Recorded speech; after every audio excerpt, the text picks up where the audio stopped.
waa'ee uummata Oromoo kana beektu laata?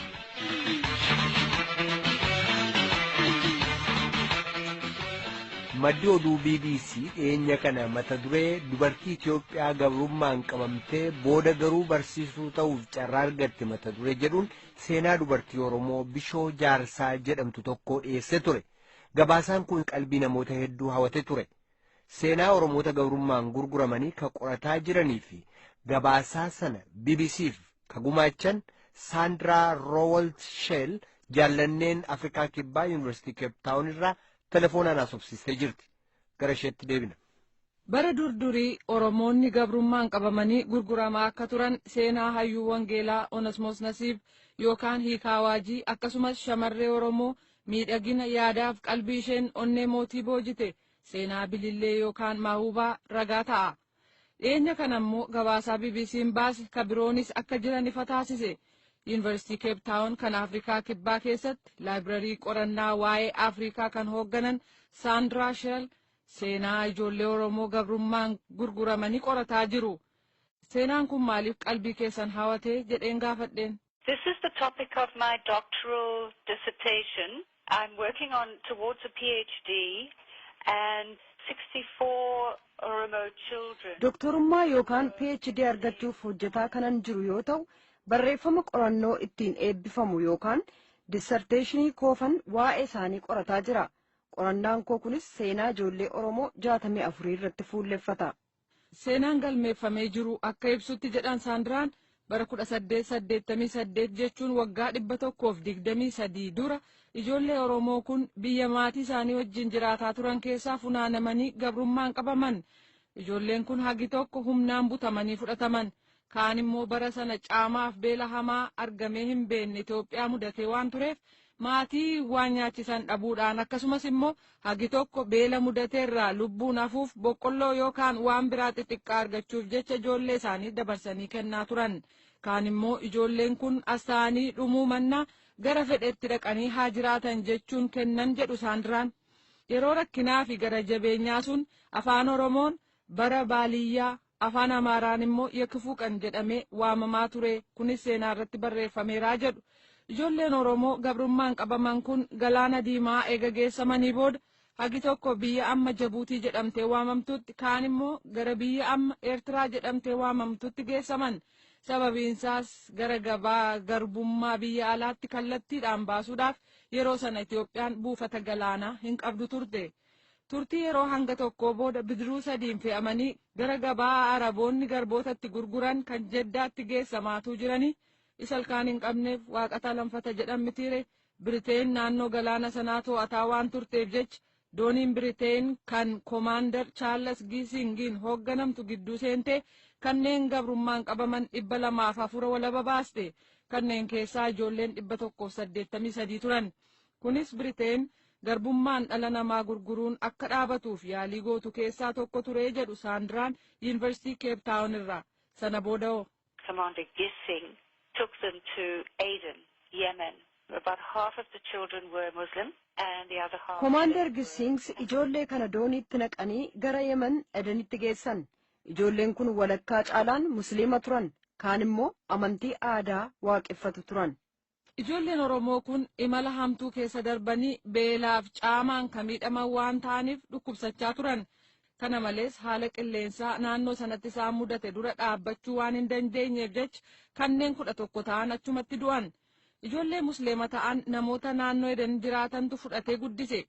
Isaaniin bakka bu'ee falmee gara biyya irraa dhufanitti deebisuuf ka danda'een turre.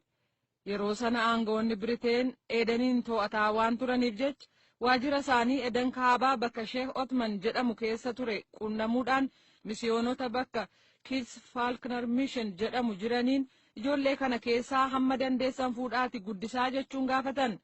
Kan fudhachuu danda'an 64 qofa ta'uu ibsuudhaan dhiirotaaf durboota waluma keessa fudhatanii waaltaa Kids Falkner seenan. Kunis baatii onkololeessa bara 1888 keessa ture. Ijoolleen Oromoo kun du'uun waan itti fufeef jecha misiyoononni waaltaa Kids Falkner keessa iddoo biraatti geessuuf murteessan. Waldaa Kiristaanaa Free Church of Scotland jedhamus qunnaman.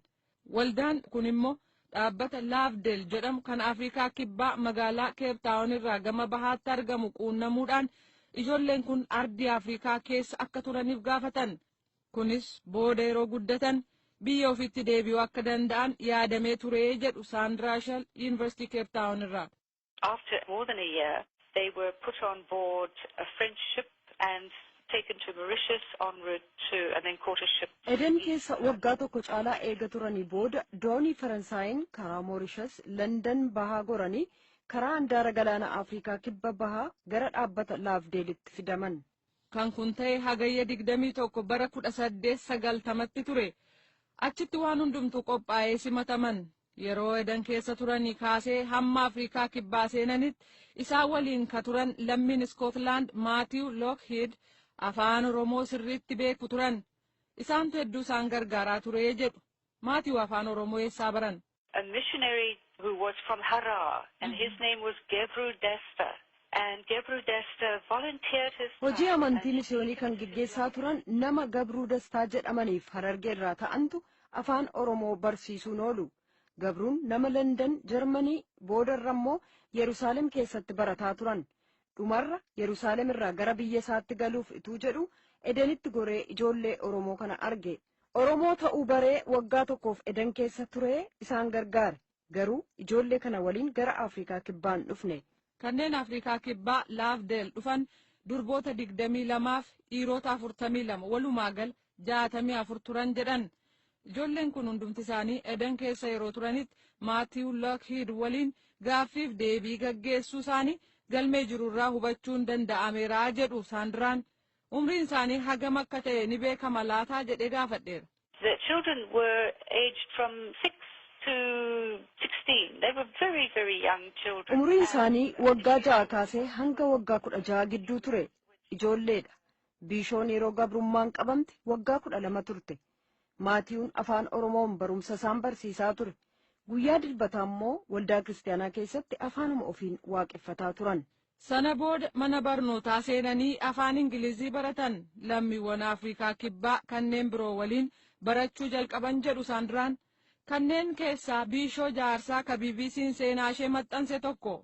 Bishu Jarsa is the grandmother of the only South African living descendant I have been able to trace so far. Biishoo Jaarsaa lammii Afrikaa kibbaa amma lubbuun jiru Dr. Neville Alexanderiif akkoodha. Ijoollee Oromoo yeroo sana gara sanatti geessaman gidduudha kan yeroo ammaa Afrikaa kibbaa keessaa fira qabaachuun isaanii beekame kan Biishoo Jaarsaa qofa. Warri kaanis jiraachuu danda'u garuu qoratamee biran ga'amne. Dr. Alexander nama qabsoo bilisummaa Afrikaa kibbaa keessatti geggeeffameef of kenne nama Neelsan Maandeellaa faa waliin hidhaa keessa ture. Amma immoo Yuunivarsiitii Cape Town keessatti nama barnoota olaanaa qabu beekamaaf kabajaa guddaa qabudha. Dr. Alexanderiin ka godhate intala Biishoo Dimbiitiidha. Gara seenaa ijoollee Oromoo ka biraatti ennaa deebinu barumsa isaaniin qabxiif sadarkaa olaanaa kan argatan ka biroon akka jiran Saandiraan ennaa ibsan. 1894, the top student in Lovedale was an Oromo. Bara 1884 barattoota Laafdeel keessatti barataa turan gidduudha. Barataan Oromoo Shaamoo Ayyaansoo jedhamu qabxii olaanaa fidaa akka ture ragaan jira. Waa'ee Shaamoo waan dhiyeenya kana naquunnameen sitti maanaan jedhan Saandiraan toleen jedheen. I had a letter from a woman called Martha Sears in Australia. She is the curator of the Dubartiin Maartaa Sears jedhamtu kan Awustiraaliyaa keessatti muuzeemii kaandiraa bu'uursite akkanaa ibsitetti huccuu faayame kan namoonni adda addaa mallattoo isaaniirra kaa'an argachuu ishee naa ibsite. Kanneen mallatteessan gidduudha yeroo sana daayirektara mana barumsaa Laafdeel kan turan James Stewart akkasumas Shaamoo Ayyaansoof Oromoon biraa Giiloo Kashee jedhaman irratti mallatteessaniiru naan jette. Ijoolleen Oromoo kun lamaan maaliif mallatteessanii jettee na gaafatte. Kun waan ajaa'ibaa ture ka jedhan Saandiraan gaaffii kanas seenaa Biishoo BBC'n ega baasee booda hidhata yoo qabaatan jettee na gaafattee jedhan. San booda galmee jiru gaggalagalchuuttan ka'e kanan argees jedhan. There he emerged as the top student, and she knew it was 1894. And in 1894, there he was. Bara 1894 keessa Shaamoon barattoota isaa waliin turan keessaa qabxii olaanaa fiduun sadarkaa duraarra jira. Haala kana dubartii Awustiraaliyaatti himnaan muuzeemiin isaanii huccuu shaamoonfaa irratti mallatteessan kun seena qabeessa waan ta'eef jecha akka bitamee seenaaf taa'uuf boordii jirutti dhiyeessite. Kanaaf jecha ijoolleen Oromoo gabrummaan gurguraman kun Awustiraaliyaa keessatti seenaan isaanii beekamaa jira jechuudhaan Saandiraa Sheel Yuunivarsiitii Keeptaawun irraa naa ibsaniiru. Barattoonni Oromoo Laavdeel seenan hundumtu barataniiru. Garuu bulchiinsa yeroo sana ture loogii gurraachotaaf adii gidduutti gaggeessamuun barnoonni kennamu tokkon turree jedhan. Kanaaf jecha jabaatanii barnoota itti fufuu hin dandeenye. Gurraachonni Afrikaa Kibbaas akkasuma danqamanii karaatti hafan. Carraan jiru barnoota ogumaa xixiqqoo argatanii hojii harkaa fi mana keessaa hojjechuun maallaqa argatanii jireenya gaggeessuu qofaa jedhan Saandiraan. Garuu durboota Oromoo turan keessaa Bishoo Jaarsaa fi kabiraa tokko cichaan didanii leenjii barsiisuu argachuudhaan ittiin hojjetaa turan. Ilmi intala Bishoo Dr. Neville Alexander akka BBC'f ibsanitti akkookoo Bishoo Jaarsaa ka beeksise gabrummaa keessaa ba'uu ishee qofa otoo hin taane cichaan barachuu isheetii jedhan. Seenaa garboota Oromoo kana BBC irratti kabaasanii fi anaafis ibsa kan naa kennan Saandiraa Sheel Yuunivarsiitii Keeptaawun irraa hedduun galateeffadha.